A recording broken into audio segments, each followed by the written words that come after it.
Oh, welcome to another session of Your Opportunity Partner. My name is Professor Art Gogatz. I'm your host for this series. And today we're going to be talking about opportunities in education. We talked about that on a previous episode, but we want to continue it today. And opportunities for learning. Let's start with a question. If you have a friend, maybe a family member, and they finish their degree, maybe they get their bachelor's degree or a master's degree or even a doctorate degree, what do you say to these people? What do you say? Someone who gets a doctorate, master's, bachelor's, you say, congratulations. For the person who got the doctorate, you might say, congratulations, doctor. Okay, makes sense. They're finished a cycle of learning, an achievement. I don't usually, even though I'm polite and do say congratulations, but you know what I really say? I say condolences. Now, why would I say condolences to somebody who just got an advanced degree? Well, it's the end of a cycle of learning. You're celebrating stopping to learn. I mean, think about it. Well, you can say, oh, professor, come on, you're exaggerating. I mean, these people, they obtained something, a very big attainment, and they can go on and study more. It's not the end of learning for them. Okay, think about it. Statistically, most people who get a bachelor's degree don't get a master's. They don't go on. Some do, but that's a percentage. Most people don't. Most people who obtain a master's degree don't get a doctoral degree. And most people who do get a doctoral degree don't do a postdoc, which means most people, once they get an attainment, they stay with it. They don't go on. Now, there's a wonderful expression. I always like it. I use it a lot. Lifelong learning. Lifelong learning is wonderful. But in reality, it's a paper tiger. It's a facade. Most people, as they age, learn less and less, not more and more, or not even the same. Once we hit a certain age and stop our traditional education, we work. At work, we don't learn as much as we repeat what we know already. Yeah. We make fewer friends. We have fewer experiences. We don't really practice lifelong learning. There's a wonderful quotation. I mean, I like quotes, but there's a wonderful quotation comes from Gandhi, Indian statesman. And he said, live as though you're going to die tomorrow. Learn as though you're going to live forever. It's a really good statement. We don't do either. We don't live like we're going to die tomorrow. We don't learn like we're going to exist and be here forever. One of the schools I used to teach in was a university in Germany, northern Germany, and the students were very good. I taught MBA there for a number of years. I wasn't there full time, but I would fly in, teach my course, and it was excellent. The students were really good. I'm still friends with some of them. And the school always asked me before the course began to assign a textbook. Well, I don't usually like that because I find the textbooks to be old and outdated and they're more expensive.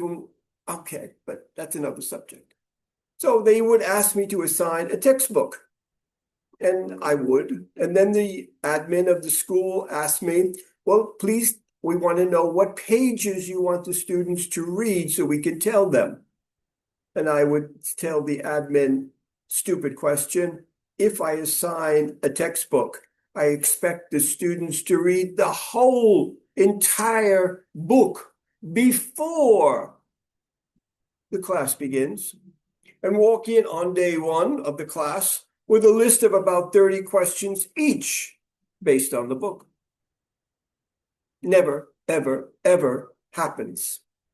Even in that really good university in Germany, students would walk in. They would only open the textbook when I told them to, and only read what I told them to read. Well, I would expect if you're taking a course in a school, that before the class starts, you Google the professor, you find out as much as you can about them. If they've written books, read their books. If they've written articles, read their articles. And also read about the subject matter. It's very difficult to walk into a class without any idea of what you're doing. It's called preparation. Now, you usually will look at, let's go to another question before we get into that. Let's go to another question. What makes a good teacher? In a previous episode, I say, why do you need a teacher? But I'm asking you a different question now. What makes a good teacher? Traditional answer that some of you can make them out. Okay, they're knowledgeable, they're there all the time, they're fair, all these, okay, yeah, sure. I would say basically three things. One, and it's the same for managers. Two words, they care. Care about what? Care about you as students. Care about you learning. It's really important. Same thing with the manager. Second thing, they prioritize you. Not the school, not themselves. Prioritize you. Same thing with the manager. Now, in business, there is a good statement. It says people don't leave their companies, they leave their managers. And it's pretty much true. Your manager is your daytime lover at work. Change your manager, your life changes completely. I know it's happened to me. Well, what makes a good teacher? They care, they prioritize you, and they're enthusiastic. They want to teach. They want to communicate. They want you to learn. And that brings us to another really good point that all teachers pretty much know.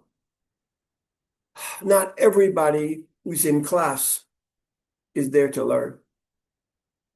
Some are there because they have to. Some are there because they want the paper or the degree. And I mentioned in the previous episode, but not everyone watches every episode, so I'll repeat it again. If you're there for the paper, for the degree, and not for the knowledge, it's a shame. Why? Because you won't hear the words, you'll just listen to them. You won't read the text, you'll just look at the words. You'll be there, you'll absorb, but it'll be minor. The people who really want to be there, who are excited to be there, they're the ones who really learn. And what do you want? You want a teacher who's excited to go and teach, who really, that's what they want to do, not something else. They want to be there and they want to teach. And you want students who want to learn. So there's always a connection in education. And what I find is too many people think about lifelong learning as, oh, well, I got to go study a degree. It's going to take me a year. Whew. It's going to take me 3 years. Whew. No, you should want to learn something, not like, huge amount, but something every day. Okay, I think all of us, every day we go online. At least I do. I use the internet every day. One of the first things I do every morning, look to see what happened while I was asleep. But how do you use the internet? Most of us, number one reason to go online, a lot of times it's entertainment. Find out what our friends had for lunch. Amusement. Play games. You go online with the sole intention, I'm going to learn something. There's a very good, go back to another quote from an American author. His name was Ray Bradbury. And he was basically a science fiction author, very successful. And what he said, well, I grew up not rich, poor family, and it was the 1930s. And it was the time of what they call the Depression, meaning most people didn't have a lot of money for education. He said, my family didn't have any money for me to go to the university or college.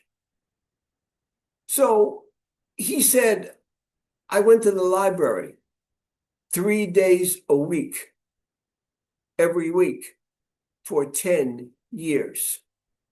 Why? Because the library had all the books and the knowledge.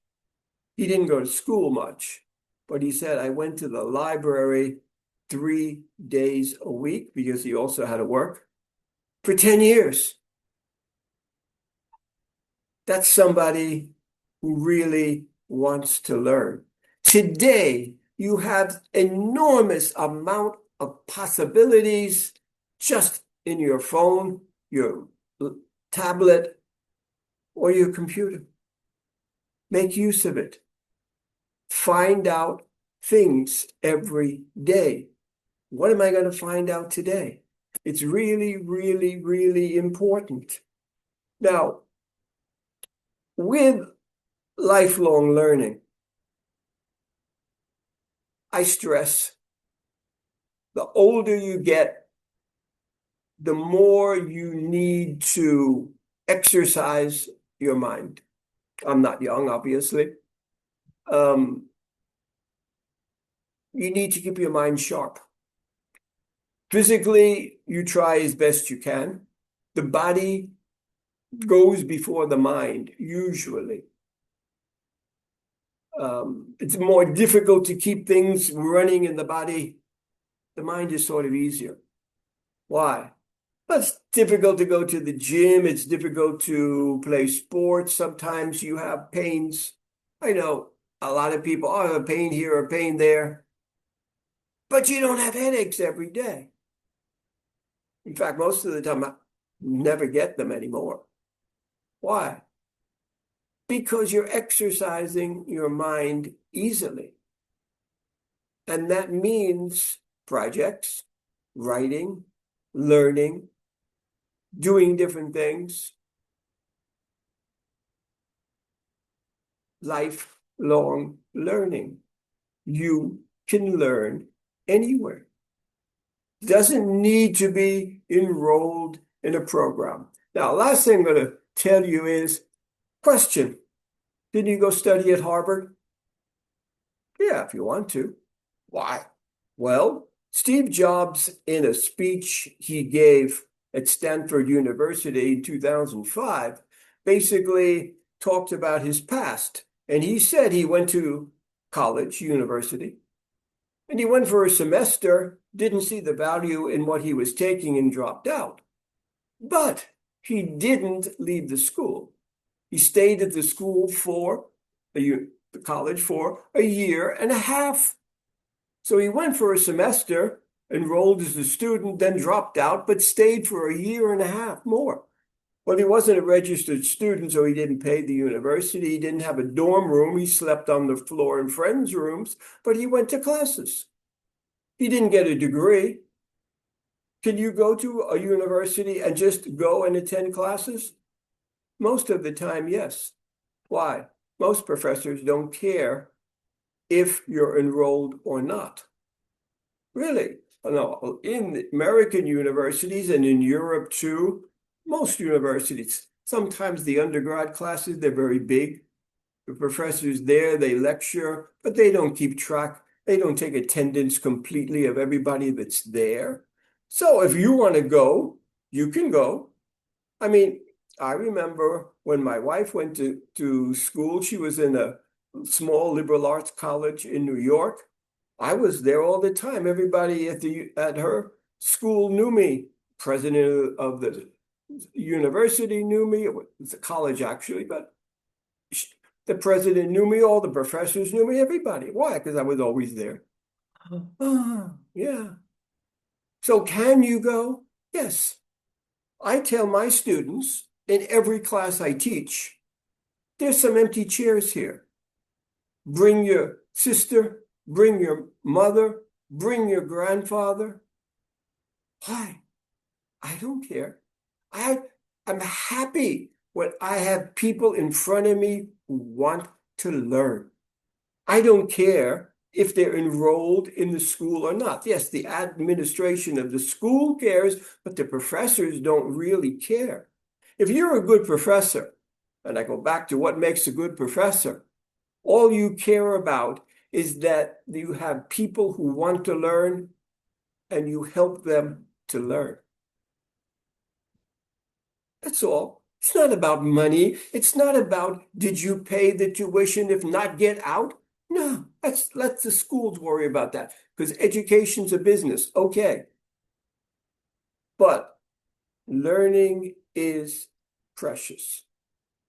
I said to one of contacts on LinkedIn the other day, learning and people who really want to learn, they're really precious.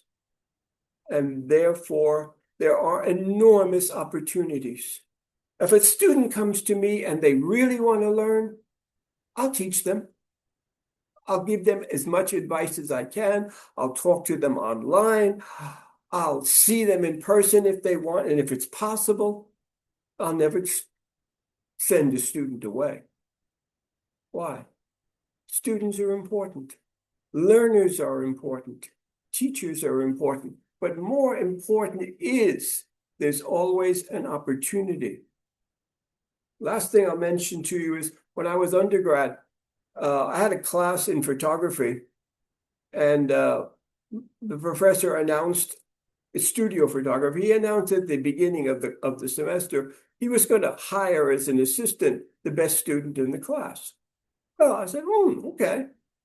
Well, yeah, he hired me. Why? Because I asked the most questions and I was the most enthusiastic. And I worked for him for a few years afterwards, and we became great friends. It's really all about how much you want it. The opportunities are there if you really, really want it. Thank you for today. Please subscribe to the channel. It helps a budding channel like this one, which is new, and hope to see you in the next one. Thank you very much. We're going to talk in the next one, and I'm going to be inviting people to come and recount their experiences with opportunities in the next couple of episodes. So take care and see you soon. Thank you.